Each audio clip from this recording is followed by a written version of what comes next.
Everybody, this is Peace. For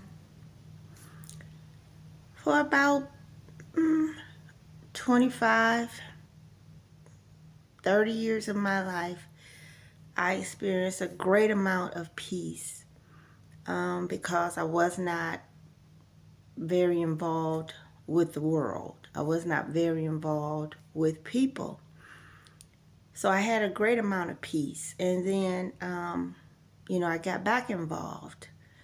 And so, of course, there are things that go on when you interact with others that you experience and you go through. And so I'm dealing with those things now.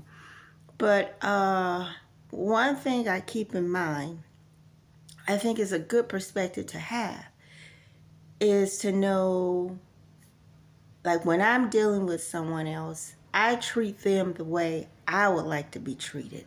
I speak to them the way I would like to be spoken to. My actions are towards them are the way that I would like them to behave towards me.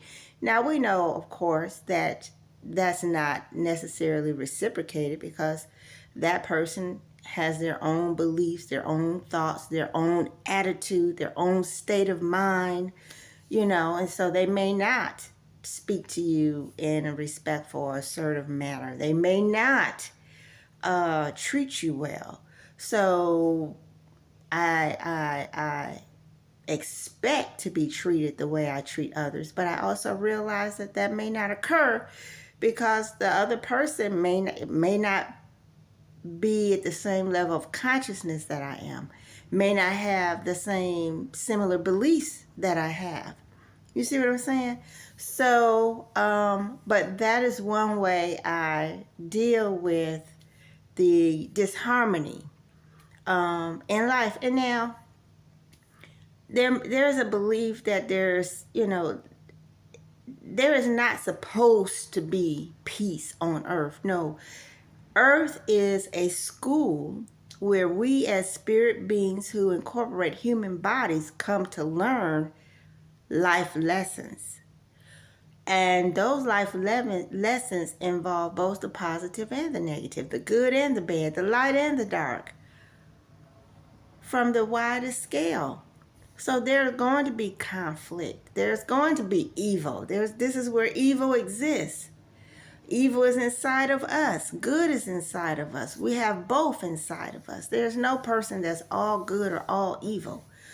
All human beings are a combination of both. Only God is good. God is only all good, nothing else. But when you talk with a person, even if they mistreat you as you feel they're mistreating you, respond to them in the way that you would want them to respond to you if they felt that you mistreated them. You can always let a person know, hey, wait a minute, that wasn't cool. I didn't like that. I felt disrespected, or I felt unheard, or I felt ignored, when you did this. I felt, you say how you feel, when you did, and tell them what they did, or when you say it and tell them what you think you heard them say. That's it. You don't have to call them a name. You don't have to get angry with them. You could just say that and then listen to what they say. Now, if they are not at a level of maturity, then they may respond in a passive or aggressive manner. But if they are mature, emotionally mature, then they will be assertive right back at you. And if they did not mean any harm at all, but they care about your feelings, then they will say, oh, well, I apologize. I certainly didn't, when I said or did this, that was not my intent to cause you any discomfort. I was saying this or that for this other reason, So it does not hurt to even apologize, especially when you never meant any harm. Now, if you intended harm, then that's different. But when you know you didn't mean any harm, it doesn't hurt to apologize. Because remember, when you apologize, you're saying, oh, I wish you weren't feeling discomfort. I want you to feel at peace. And I mean you peace. That's what that means. And then sometimes we may say something, or we may do something, that is intentionally harmful, and then we can apologize for that too. Like, yeah, I did that. Yep, I said that because I was feeling this way, or I had this attitude, or I was angry. But now, I realized that was not the loving thing to do. What I wanted, I wish you had not said or done that, but you did. And so I was like trying to hurt you back because I felt hurt.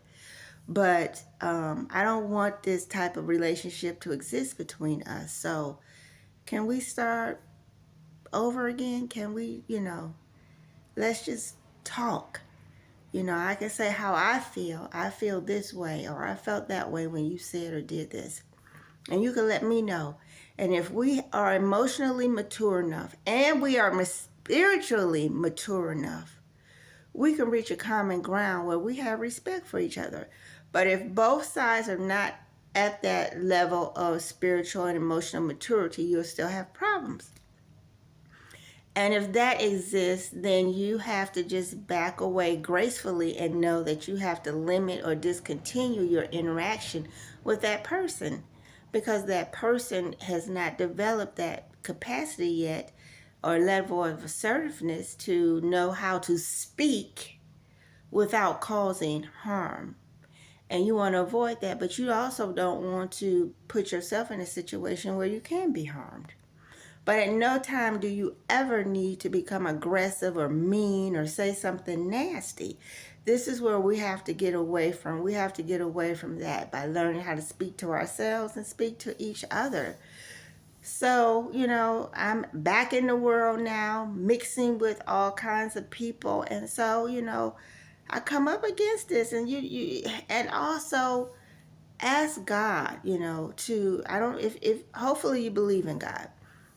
If you do, ask God to give you the wisdom that you need, help teach you so that you learn how to better interact with people. Because this is where our life lessons come from. This is, hey, we have to interact with each other just to get through life. Born as babies, we have to be held and fed and changed. So there's no way out unless you go out to become a hermit, and things like that. So choose love. See, it's a choice. You have a choice. Everything you do, you have a choice in what you think and what you say and what you do. So choose love. And love, just in the simplest definition, is just kindness, being kind. Be kind to yourself. Be kind to others. I had and sometimes being kind to yourself means removing yourself from a situation peacefully. Be peaceful with it. All right, God bless you.